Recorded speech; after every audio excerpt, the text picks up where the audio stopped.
bonjour à tous. En effet, dans notre chronique d'aujourd'hui, nous allons décortiquer l'intervention du chef de l'État lors de sa réélection.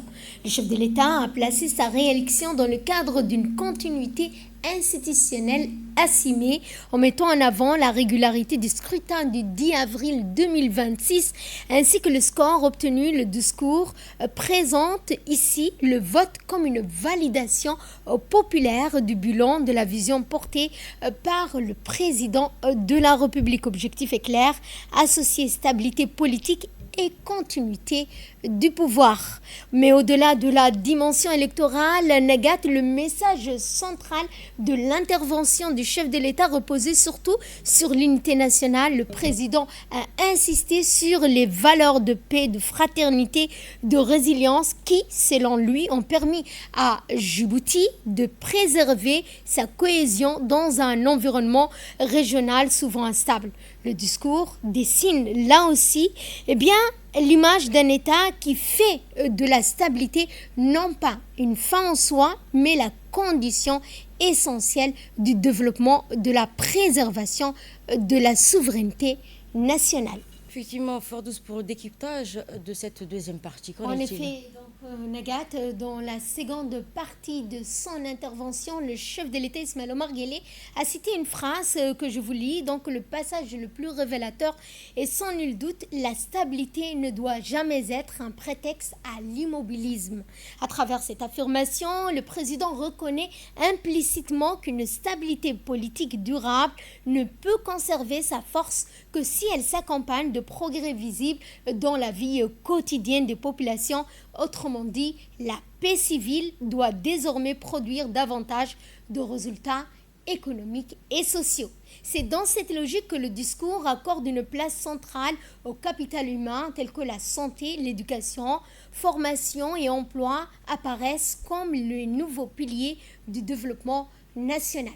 Le chef de l'État insiste particulièrement sur l'adéquation entre la formation et les besoins du marché du travail, signe d'une volonté de répondre plus directement aux préoccupations de la jeunesse et aux défis du chômage. La jeunesse djiboutienne est d'ailleurs représentée comme une ressource stratégique pour l'avenir du pays. Le discours valorise son énergie, son ambition, sa capacité d'innovation, tout en appelant à mieux intégrer dans la dynamique économique nationale.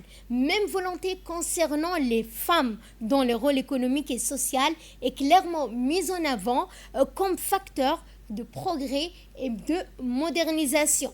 Le président a également insisté sur la nécessité d'un développement plus inclusif.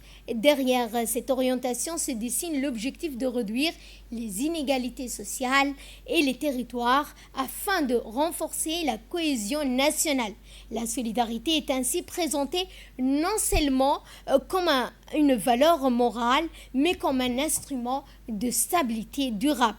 Autre élément marquant du discours du chef de l'État, l'ouverture assumée vers les technologies numériques et de l'intelligence artificielle, en évoquant l'innovation, les compétences numériques et la modernisation économique. Le pouvoir affiche ainsi la volonté d'inscrire Djibouti dans les grandes mutations mondiales. Le numérique apparaît désormais comme un levier stratégique de compétitivité et de diversification économique. Nous revenons avec le décortiquage de Fort Douce à mes côtés. Et qu'en est-il de cette troisième partie ? Merci Nagat de me relancer pour cette dernière partie de l'intervention du chef de l'État. Après les enjeux de stabilité, de transformation interne, cette séquence apparaît comme une projection du pays dans les grands équilibres régionaux et internationaux.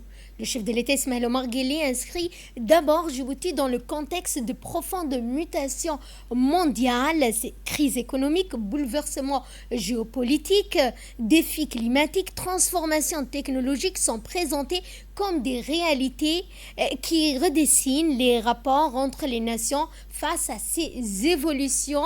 Le discours défend l'idée qu'aucun pays ne peut désormais avancer seul. La coopération internationale devient ainsi une nécessité autant qu'un choix stratégique.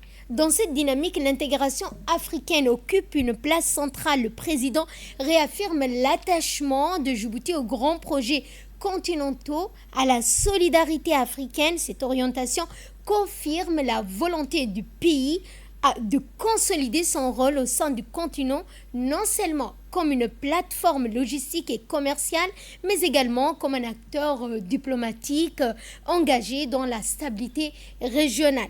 Le discours met également en avant les atouts stratégiques de Djibouti, sa position géographique, ses infrastructures modernes et son ouverture sur les marchés internationaux. À travers cette vision, le pouvoir cherche désormais à projeter l'image d'un pays capable de transformer sa situation géographique en une puissance économique régionale.